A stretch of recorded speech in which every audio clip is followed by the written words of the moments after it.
I would pay off all of my debt for myself and my family. Buy a few apartment complexes, probably. That's what a couple of you told us you would do if you won the lottery, no doubt. Many of us have spent time thinking about it, especially with all the recent record jackpots. But when it comes to the statistics, you unfortunately have a better chance of being struck by lightning, becoming president, or getting attacked by a shark than winning the lottery.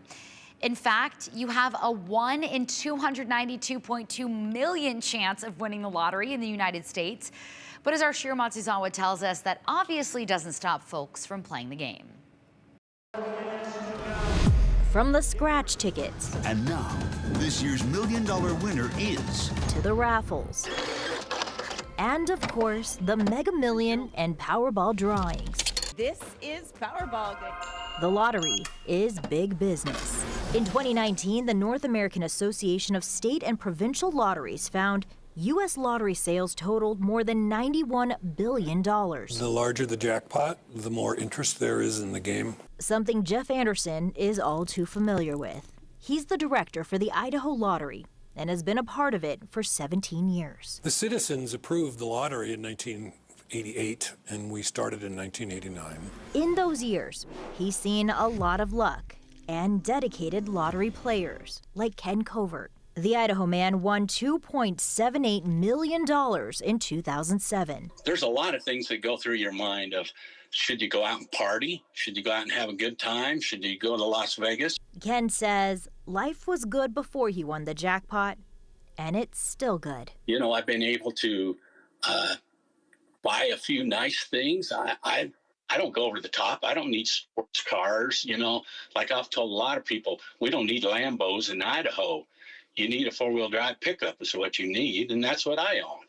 I've built a nice house, nothing huge, but a nice place.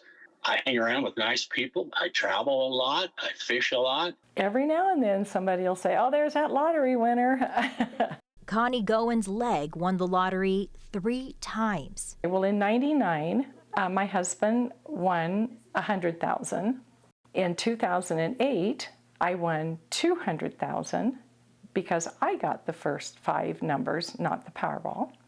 And in 2011, I got 4 numbers. So that gave me, because it had the double play on it, it gave me $1,500. But what makes the Emmett woman's winnings extra special is the story behind the wins. My husband was a very enthusiastic player, but he always played the same numbers. He passed away in 2007. And shortly after, Connie says she found his tickets with his lucky numbers. And thought, oh, I'm in trouble because I haven't been playing that Powerball. So I took it to the stinker station here in Emmett, and sure enough, the next draw, it was the lucky one where I'd won the $200,000. Kind of thought that he was actually looking down at me and watching out for me. In April of 2022, KTVB caught up with Brad Duke, the winner of one of the largest Powerball prizes in Idaho to date. Best part of winning, being able to give back, in my retrospect, has been the best part. He won $220 million, and he set up a foundation, and it's an ongoing thing. And here we are, 15 years later, and the foundation is still in business, and the foundation is still benefiting Idaho and Idaho children and Idaho causes. But what about the so-called lottery curse? The National Endowment for Financial Education says about 70% of all lottery winners end up broke, which is why some say, be careful what you wish for. A lot of people get massive lump sums of money and then they spend it all, or they get harassed by friends and family for the money and for business ideas, and then they end up overspending it, and then it really becomes a burden on them. Mike Gilson is a certified financial planner at Petso Financial. What we usually see is that people who come into this money and didn't actually earn the money themselves are much, much more likely to spend it. Which is why he has advice for people who inherit large sums of money unexpectedly. There's 3 people that you immediately need to reach out to. The first is going to be a CPA because there are tax consequences. The second would be a certified financial planner, kind of like me. And that's because you want help managing that money.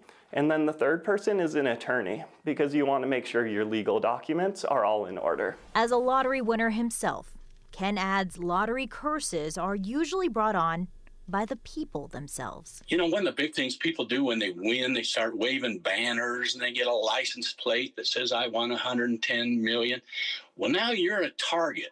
I would highly suggest disappear for a while, go underground for a while, and let the storm pass. Then come up, and now you're ready to do business. But you got to think of it as a business too.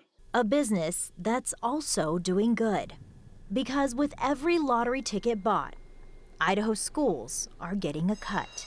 3/8 goes to the public schools, 3/8 goes to the permanent building fund, and 1/4 goes to the bond levy equalization fund, which benefits particularly smaller school districts and helps fund the interest on their bonds. 3, 2, 1, scratch! The Idaho Lottery has what's known as do-good programs.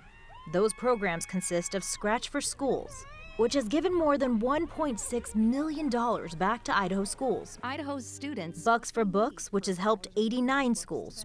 And Classroom Wish List. Idaho Classroom Wish List has definitely changed our library. Frontier Elementary librarian Carolyn Nam got new tables and chairs for the library. She also got $3,000 worth of new books through Bucks for Books. We always just make do. And with the Idaho Lottery, I feel like we don't have to do that. And 15 years after winning the lottery, Connie still feels excited when she sees this check or hears any mention of the lottery. I just can't believe I've been that lucky. So if you've got $3 and a dream, you could be the next big lottery winner. Both Connie and Ken also tell me they still play the lottery. Ken also says he's used the money to enjoy his life, but also to help people in need and give back to organizations and scholarships. Also, as we've reported, for the first time since 2007, there will be 2 Idaho $1 million raffles this year.